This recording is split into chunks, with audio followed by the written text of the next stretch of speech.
Hi there, Steve Coffin here.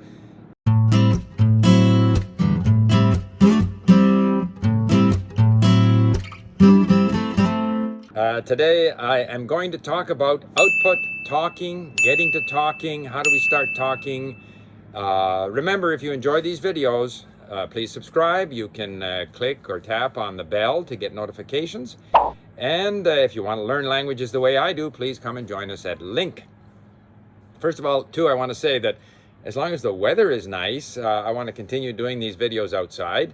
It's a nice quality of video. So I'm going to talk about getting to output because I'm in my 90-day challenge for Arabic, and the first month ended. I tweeted about it. I've added about 2,400 new known words to my total of known words in Arabic. I've done a lot of reading and listening, but I've also started speaking more. And so I want to talk a little bit about speaking and how it, at least how I, integrate that into my study program. I've always said, in order to speak well, you have to speak a lot. I don't believe you have to start speaking early or at any particular time. You can start speaking when you feel like speaking. In my own case, I like to start speaking when I have enough vocabulary so that I can say a few things, even if I say them incorrectly, and so that in a situation where I can understand what the other person is saying. Now, I will put up a video of my conversation with Mohammed from Egypt. I think there's about 20 minutes. We're going to put subtitles there for those of you, which is probably the majority, who don't speak Arabic. And you will see that I understand him very well. I'm able to say certain things. I say some things incorrectly. He's a very good tutor because he keeps me talking, and he then sends me a report with my errors or phrases that I had difficulty with. He records these, so I listen to them. From experience, I'll make the same mistakes week after week, but gradually get better. But the speaking has a number of functions. First of all, obviously when you're just doing input, it's a bit of a lonely activity. You're connecting with interesting content, but you're not communicating, you're not connecting with anyone. And it is a wonderful feeling to connect with another person in the language you are learning, especially if it's not stressful. You'll see from my conversation with Mohammed, I'm not stressed. I struggle to look for words. I know I'm saying things wrong, but it's an enjoyable experience. I'm enjoying the sort of social, personal interaction with Mohammed. So it kind of gets me, in a positive mood about my Arabic.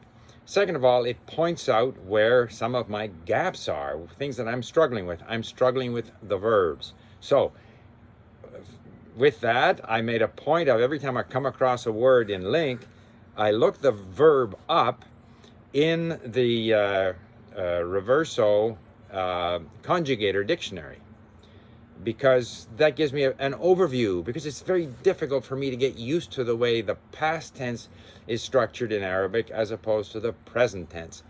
I just have to get used to it. I'm still struggling. So it's very useful for me every time I come to a verb, review the different conjugations, not try to remember them, but I know that I have to work on getting my verbs better. So speaking with a tutor kind of points out your gaps, things that you need to work on, that you need to notice more. And this then is the third thing I wanted to talk about is, sometimes people think they're going to talk their way to fluency. I don't think you're going to talk your way to fluency. I think you have to build up your potential for fluency through lots of listening and reading, and that's an ongoing thing. Even after you start talking, you have to continue doing that, broadening your vocabulary.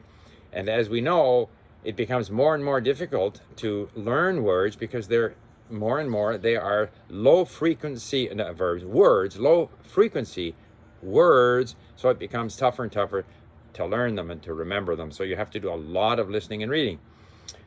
But in talking with and that activity helps prepare you for speaking.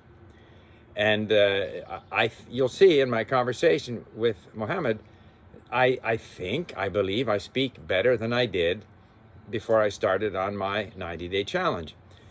And, I was reminded of the importance, like we think we're going to talk our way to fluency. It's a bit like my golf. I'm not going to play my way to becoming a better golfer. I've even taken lessons, which only serves to confuse me.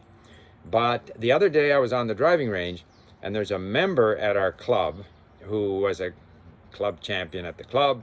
His name is Roy Kang. He went to some university, I think Arizona State or some university in the States on his golf scholarship.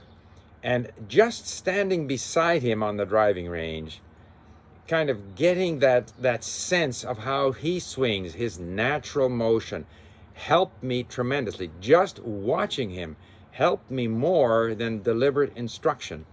And I don't know if there's any relationship to this whole mirror neurons thing, where the same part of our brain is activated when we hear music as would be activated if we played that music, let's say, on a piano. So there is a lot of sort of things that we learn to do that come from our observing them or hearing them, that not everything necessarily needs to be learning by doing or learning by having it explained. There's also a lot of learning through absorbing, through getting the rhythm of something. And if you have a rhythm to the language through a lot of listening, that helps you when you start to speak. But of course, eventually, as I've always said, to speak well, you have to speak a lot, because you have to also practice retrieving what you have learned, activating your vocabulary, noticing your mistakes so that you can then double down in your listening and reading to notice more things, and then you bring it back to your conversation. So with that, I wanted to talk about getting to speaking. Have a look at the interview with Mohammed. I'm going to do another one in a month. And my main activity, of course, is listening and reading, but increasingly I'm going to be speaking. And hopefully I will improve. But my main goal, again, is not necessarily the speaking. I would like to see my speaking ability improve, but I want to understand these podcasts from Al Jazeera, because if I can just pick them up in the morning and listen to them and understand 70 or 80%, I know that is going to influence my speaking ability. It's going to make my use of the language more natural, so that then I have this base, this potential that I can really develop in my interactions with Mohammed, because after all, it's only going to be a few hours a week. So it's not as if I'm living in Egypt and can speak every day for hours. So there you have it, my take on getting to speaking. Look forward to your comments. Bye for now.